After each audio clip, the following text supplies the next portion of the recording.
Haleellaa fi ajjechaan walloo irratti gahaa jiru walloon bichaas natti hin fakkaatin. Akka Oromoo guutuutti wanti kun hunduma keenyayyuu qaqqabuuf deema. Garuu Oromoo ta'uun kana hundayyuu nu godhaa jirti. Kanaaf Oromootiyaa sagalee waliif haa taanu.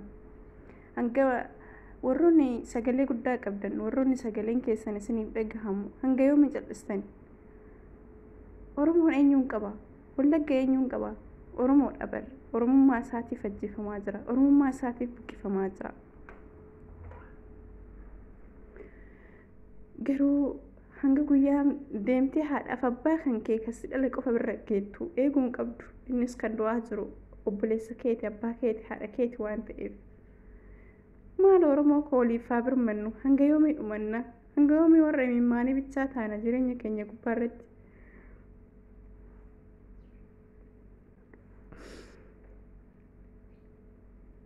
Dhugaa dubbachuudhaaf wanta ittiin dubbatantu nama dhiba. Kanaafuu mee waliif sagalee haa taanu.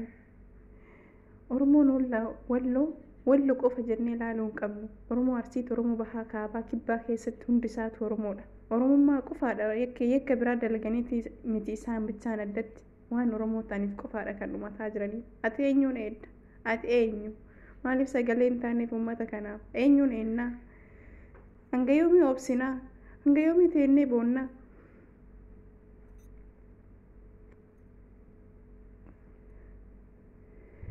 Haadha keenya kan bo'aa jiru yeroo hundumaa bara baraan abbootiin keenya kan bo'uuf hin malle numa bo'u. Haawwatiin keenya kan bo'uuf hin malle numa bo'u. Rakkoon tun hanga yoomii nurra turti Oromootiya? Hanga yoomii bara bo'ichaa taana? Nama bo'ichaa taana? Bara kam nuuf dabarti?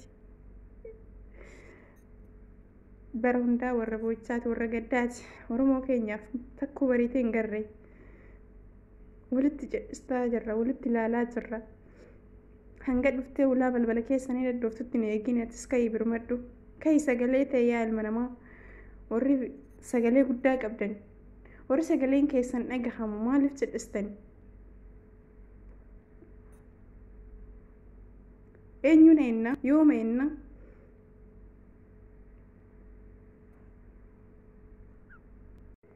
Mee eessa jirtu?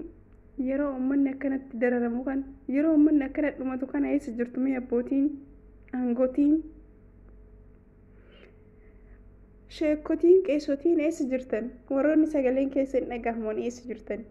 Maaliif hin dubbanne? Maaliif hin birmanne uummata kanaaf? Maaliif sagaleen taani? Warri sagalee qabdan maaf jal'istan? Eenyuun eenna?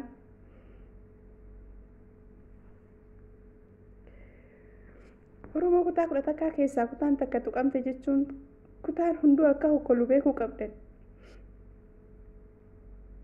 Wanti Oromoo takka tutte Oromoo hunda akka geessullee beekuu qabdan. Maaliif dhiiga waliin jenna yoo walirra akka jedhisnu taate? Maaliif Oromoon kutaa 11 Oromoo takka waliin jenna yoo ka walirra laallu taate?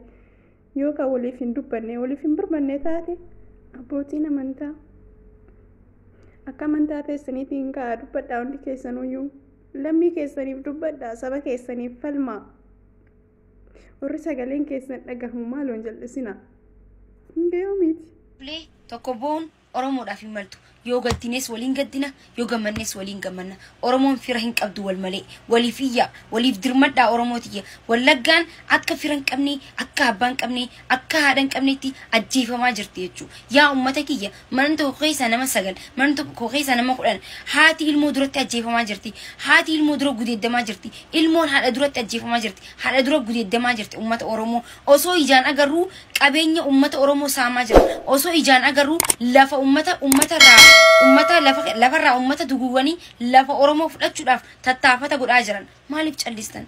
Silaarra waliif iyyine ka Wallaggaa keessa dhumu jiruuf Walloo keessaa yoo fincila kaaste ka Wallaggaa keessa dhumu jiru Harargee keessaa Gujii keessaa hunda keessaa karau bikka hunda jirtani Arsii keessaa fincila silaa kaastani arra wallahi wabillaahi akkanatti nu tuffatanii faanoon makiinaa 8 guutuu waraana guutattee Wallaggaa hin deemtu ture. Nutiitu waliif hin iyyine, nutiitu gandummaa faarsa, nutiitu xiyyaa caala jee karaa banee fi uummata keenya ficciisaa jira yaa uummata Oromoo. Waliif iyyaa, waliif dirmadhaa, maaliif callistan?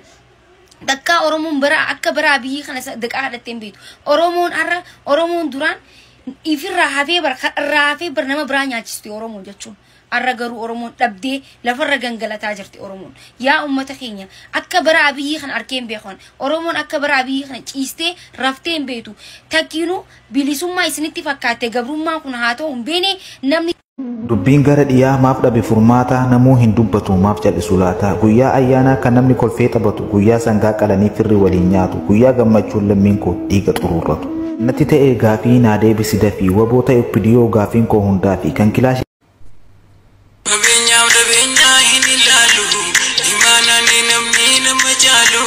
Isa kufaan kan jannata laalu